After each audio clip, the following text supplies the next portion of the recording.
Eh bien, bonjour à toutes et toutes les amis, j'espère que vous allez bien et bienvenue dans ce nouveau Geek Morning dans la joie et la bonne humeur. Ça y est, nous sommes vendredi. Vendredi, ah bah vous savez ce que c'est, hein, ça veut dire que le week-end est à portée de nous, on va pouvoir enfin se reposer, recharger les batteries avant de reprendre une semaine extrêmement intensive. Eh bien, alors, pour terminer cette semaine en beauté, il y a quoi dans l'actualité? Malheureusement, il y a un décès. Un décès de quelqu'un qui a marqué le cinéma d'horreur avec son dos. Ouais, son dos. Bon, l'une des parties du corps que l'on utilise le plus dans la journée. Vous allez comprendre pourquoi dans un instant.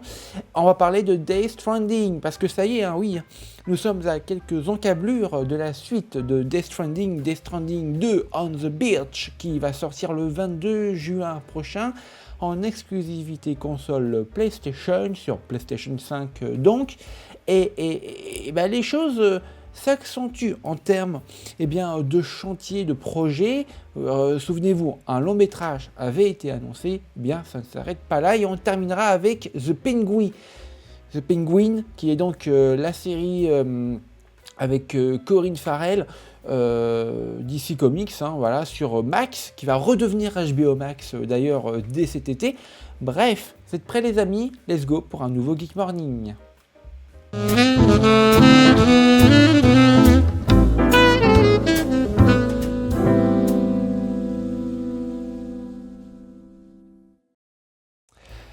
Allez les amis, c'est parti pour ce nouveau Geek Morning avec une actualité très triste.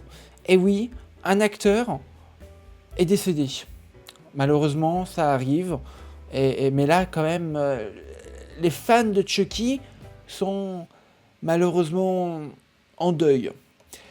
Ed Gale, connu pour son rôle dans Chucky, est décédé à l'âge de 61 ans. Et alors, j'aimerais quand même apporter une précision. En effet, Ed Gale a déjà pris le rôle de Chucky, mais dans un sens assez particulier du terme, puisqu'en fait, il était la doublure dos de Chucky. Quand Don Mancini, ou le réalisateur de la série ou du film, voulait faire un plan de dos sur Chucky qui est en train de courir ou autre chose, eh bien, il faisait appel à lui pour qu'il fasse ces fameux plans.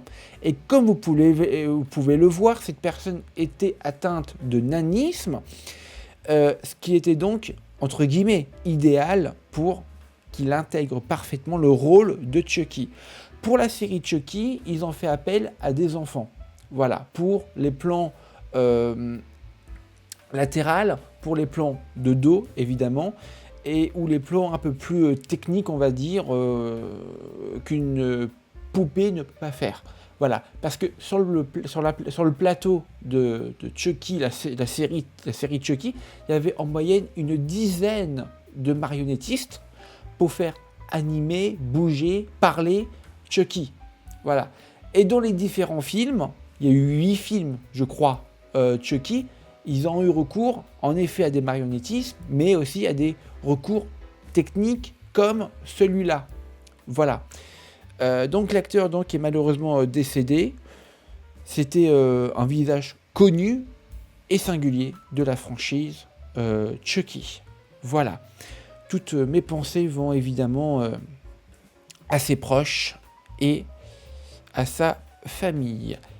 Allez les amis, on continue avec, difficile de faire une transition, avec le Death Stranding. La suite va arriver très prochainement, le 22 juin prochain en exclu console PS5, et donc un animé est en cours de développement. C'est Vogue qui a dévoilé l'information. Death Stranding donc est en cours pour un animé, en plus du film qui avait été annoncé il y a maintenant, je crois, 1 an et demi, 2 ans, à peu près au même moment que l'adaptation de Ghost of Tsushima. Voilà donc pour cette petite news. On va retrouver Sam Porter dans un animé Death Stranding. Voilà. Eh bien, dites-moi dans les commentaires ce que vous pensez de cette information.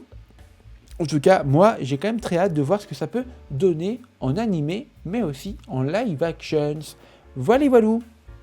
Allez, on termine ce Geek Morning dans la joie et la bonne humeur quand même, on s'efforce, on essaye de rester positif, hein, malgré des actualités pas toujours hyper joyeuses, hein, je vous l'admets, mais on termine cette série d'actualités et cette semaine de Geek Morning avec The Penguin. Donc le showrunner a exploré déjà un scénario pour la saison 2 et il dit que ça sera une sorte de The Batman spin-off qui serait en pourparlers. Alors c'est Deadline qui a révélé l'information, mais que pensez-vous du fait que The Penguin serait potentiellement un spin-off de The Batman, mais véritablement ancré dans l'univers The Batman? Parce que la saison 1, c'est en effet dans l'univers, ça ok, mais pas autant que beaucoup de fans l'auraient espéré, et notamment que la série a été très bien accueillie, mais il y a eu aussi ce petit, on va dire, voilà, les gens étaient un petit peu déçus de ne pas retrouver tel ou tel personnage dans la série par rapport au film, que j'ai détesté. J'ai détesté le film, j'ai même pas regardé la série. Je vous donne des infos que je vois passer sur internet. Donc voilà. Bon, bah que pensez-vous de cette info? Dites-le moi dans les commentaires. Et quant à moi les amis, on se retrouve lundi 9h30 pour un nouveau Geek Morning. Allez, ciao tout le monde, et peut-être ce week-end s'il y a une grosse news, pourquoi pas. Allez, ciao tout le monde.